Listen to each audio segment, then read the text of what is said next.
À la lueur de la liberté, le cœur danse. On dit que le dit-on dit que quand le chat n'est pas là, la souris danse. Mais le dit-on a oublié de préciser. Le vœu de la souris est que le chat ne soit jamais à la maison. Enfants et adolescents, nos vœux, c'est que nos parents ne soient jamais à la maison. Avec eux, l'ambiance n'est ni cordiale, ni conviviale. C'est loin d'être amicale.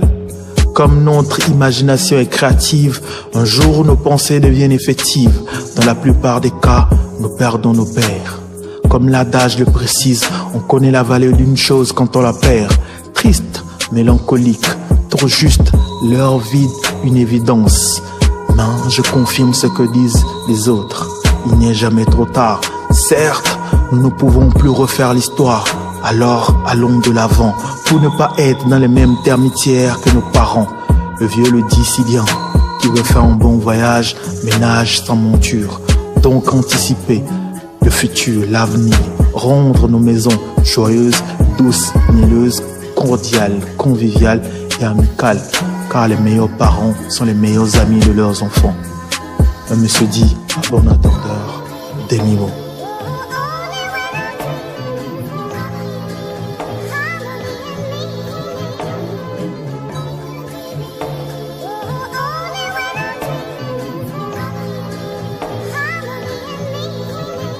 La vie est faite de rencontres et de séparations.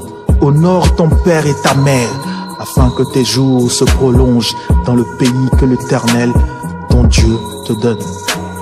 Hommage à mon médecin, cet éducateur, mon acolyte et grand victoire, mon papa.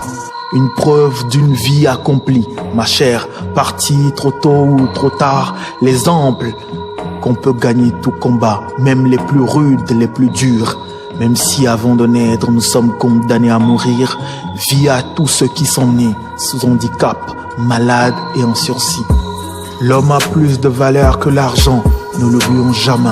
Ameuga, Melusika, il n'y a jamais de parents parfaits.